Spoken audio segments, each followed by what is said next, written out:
We're here at Red Bull Hardline, the toughest mountain bike race in the world, to bring you the lowdown on the bikes that the riders are using. Unfortunately, due to high winds and heavy rain, the race has been cancelled, but that hasn't stopped us from stalking the pits to bring you the bikes that the former winners are racing and a bike so new that you've not even seen it yet. Let's go.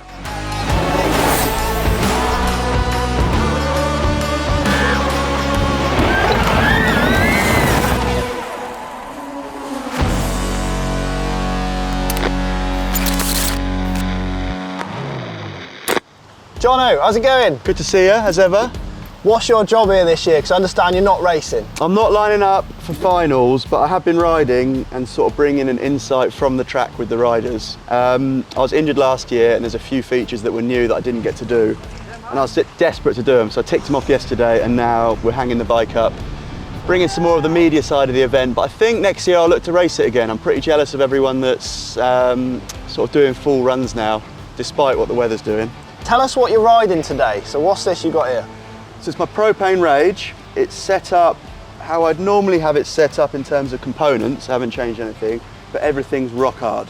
I've got 112 PSI in the forks with a couple of tokens, 290 in the rear shock. Oof. And to be honest, because I'm not racing, I can just set it up for the jumps. Like I'm not looking for speed in the rocks and things, which is a nice place to be. A lot of the riders struggle with setting up for the jumps, but to the detriment of the technical bits. And even in the tyres, I think I've got 26 in the front, about 30 in the back, just so they stay hard on the lips of the jumps and stuff and you don't go all squirrely. You can tell that it's stiff when you're going through the rocks and stuff. And yeah, you just get bounced around a little bit, because I'm not against the clock because of the job I've been doing this week. I haven't minded too much. So have you got any custom touches on the bike that you're particularly proud of?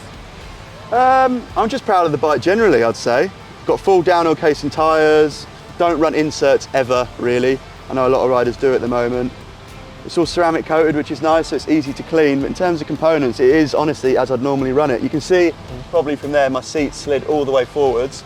I started the week with it in a normal position, but I think it's hit the tyre bottoming out, as you do a lot here, and it's literally slid forward in the rails.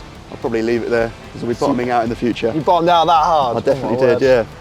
Well, best of luck this weekend. Hope presenting goes well. Thanks, mate. Likewise. Enjoy. See you soon.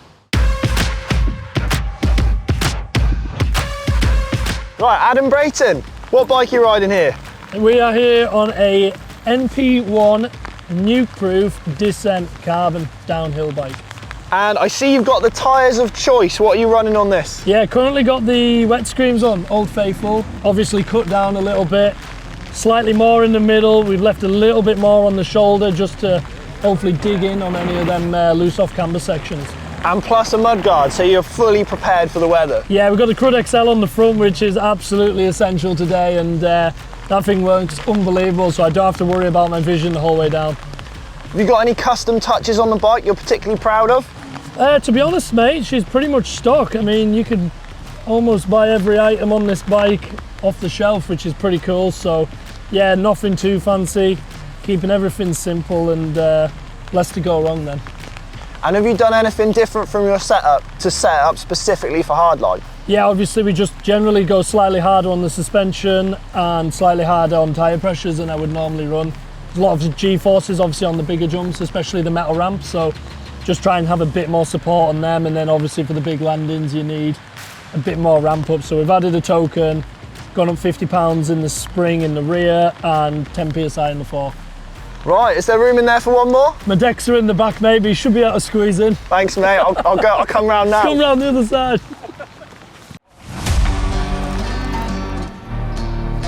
I'm here with World Cup overall winner, formerly, Josh Bryceland. How's it going, Josh? Good, thank you, mate. Excited to see you back at Hardline, and you're riding this. It's a Cannondale Jekyll, is that right? Yeah, correct. This is their all-mountain enduro bike. Usually it has 165mm of rear wheel travel, but I've got a bit of a fancy link in there which gives me an extra 10mm. Yeah, bike technology has come on quite a long way since I was racing, so it feels more of a downhill bike than I used to race, which is pretty mad. This is a large. I've sort of resisted it for ages and ages and just stayed with a medium because I like the playfulness. The more people told me you need to go up, I thought no, I'm staying here because I'm stubborn, so I've finally gone with it and I'm really pleased I have. Yeah. Yeah. I was able to get a little bit extra travel on the front with the link because that lifts the back end 10 mil, readjusting the head angle. So then I've gone up 20 mil on the travel, so I'm at 190 on the fork. So I've been able to retain the geometry of the bike. I've also got a 50 mil rise bar with a 5 mil stack under my stem, just to get that extra height. So when you're going down the steeps, it's a bit of a hybrid. It's not as the bike was intended, but it's working really well. Is there anything that you're particularly stoked with, any custom touches? I've gone for a shorter crank. We've got a 155 crank on here. Real short.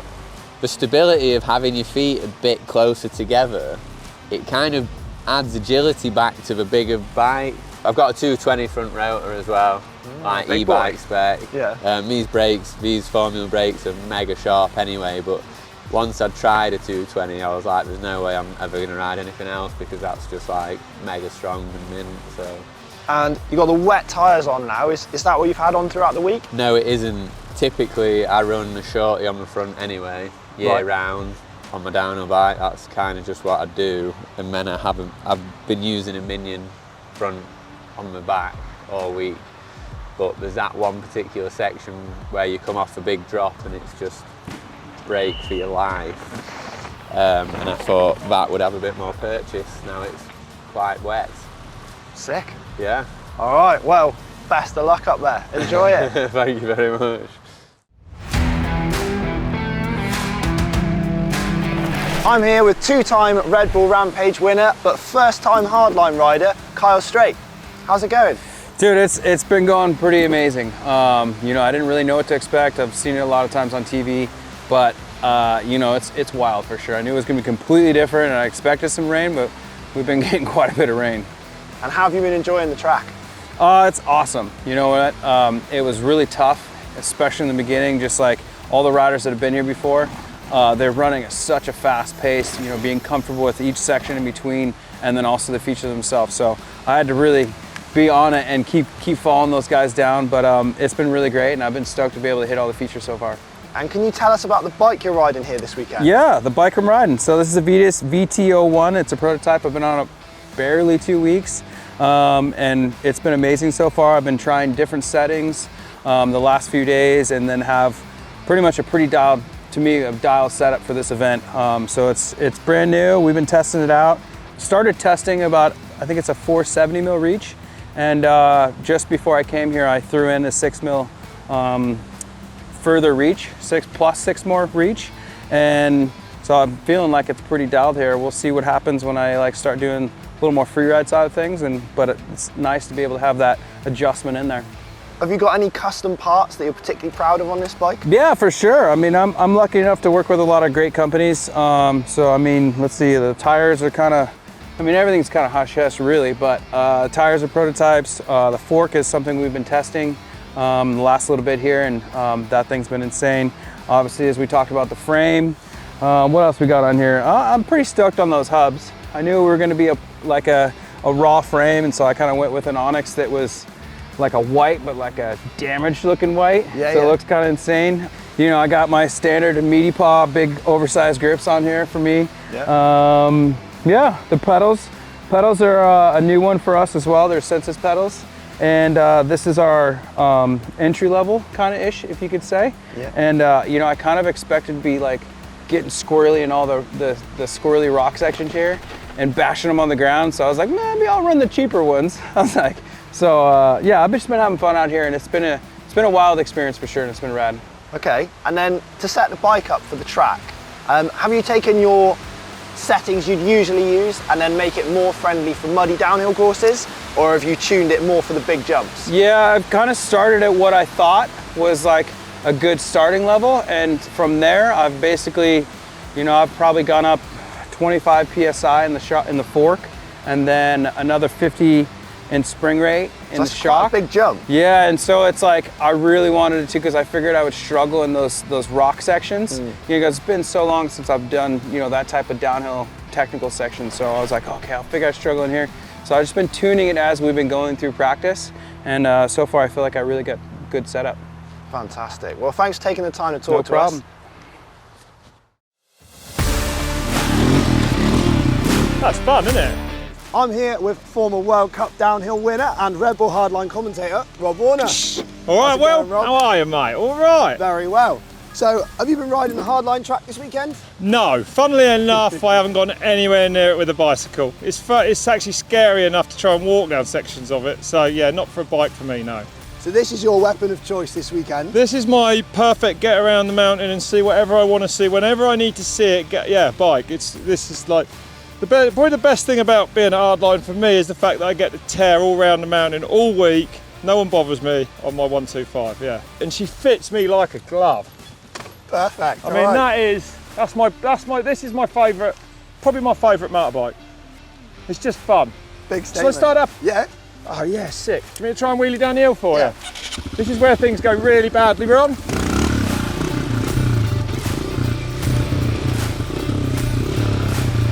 Oh, it's a good one.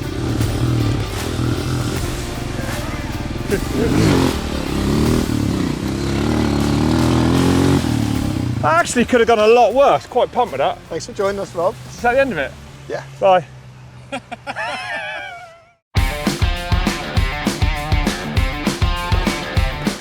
Right, I'm here with Ben Lovell, Atherton Racing's mechanic, and we've got Gee's bike here. Yes. So, what can you tell me about Gee's setup for Hardline? Gee setup for Hardline is honestly not too much different to what he would usually run. We just go slightly firmer in the spring. He usually runs a 525, but we're at a 550 now, and then a couple more PSI in the forks. He's comfortable riding what he's used to, so we don't change too much. We go slightly higher spoke tensions just to hold up on the big hits. It's obviously a mullet.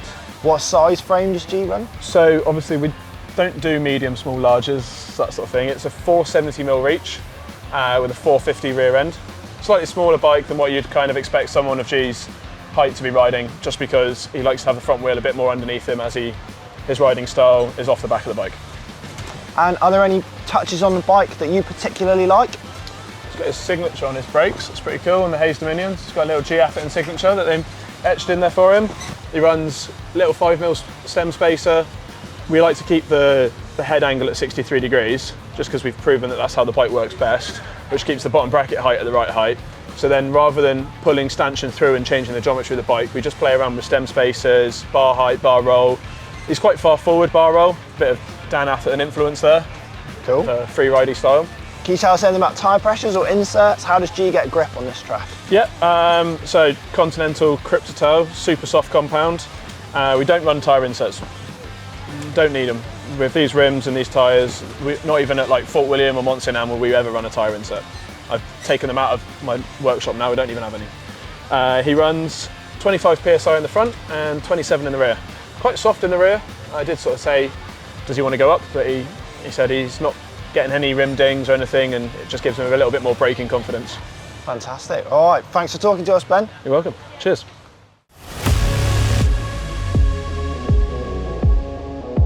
I'm here with Taylor Vernon, fastest privateer at the first World Cup this year and third place at Hardline last year. Are you open for another podium this year, Tay? Yeah, so it's cool to be back sending these big jumps. This year we're battling some weather and wind, so it's kind of survival mode at the minute, but if we can get back on the box, it'd be nice. And can you talk us through the bike you're on today? This is my Prime Bicycles Rocket. It's actually in MX setting, mullet, which is actually a custom thing we got going on right now. These are some new links that they kindly made up, because I am a short guy, do struggle with the 29 rear, so yeah, it's been great to learn this bike. And are there any features about the bike you're particularly proud of, any custom touches? I do play with some lead and stuff. I took it off this week because I just, I'm in the air for a while, so I thought I'd take it off. Don't want to be weighed down. Yeah, just like little things with a shock tunes, and I tend to run stuff. I like the compression, and again, smaller guy, I really like to feel the grip in the rear and the front. So, have you done anything specific to set the bike up for Hardline apart from taking the lead off? Yeah, I made some changes. I've actually raised the front 5mm, made it slightly slacker. Also, extra volume spacer in the fork, and I've gone up on the spring rate on the rear, so just a little harder everywhere, so it gets our support on those heavy landings and on the takeoffs. Sick. Thanks for taking the time to talk to us. Thank you very much.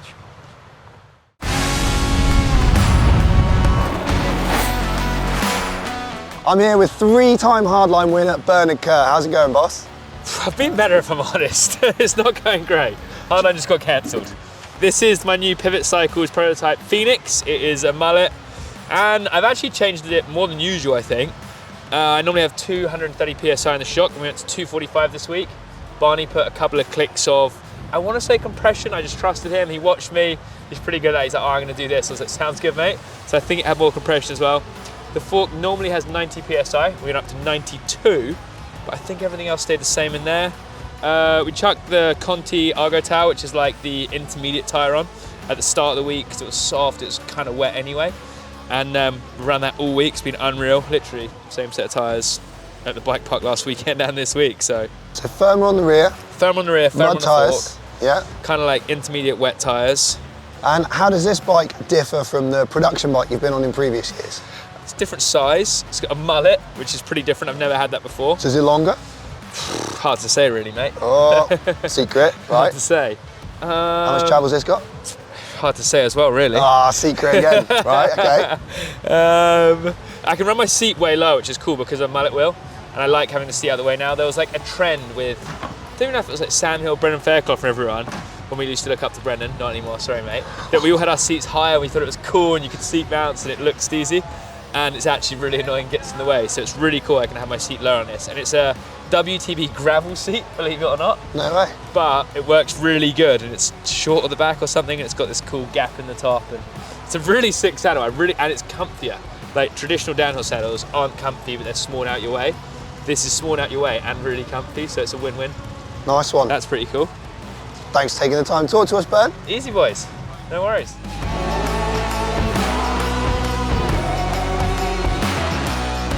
Thanks for joining us here at Red Bull Hardline. We're sad that the event was cancelled, but we're pleased that the atmosphere remained good all the way through, and there were some great bikes to bring you.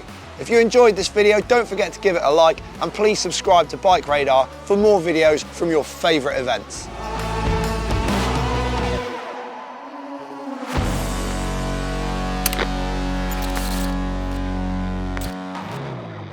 I'm gonna zoom in on this over by the finish out. It's taking a shit on the Red Bull finish line. That's what he thinks of the day. Good boy, Ladder Man.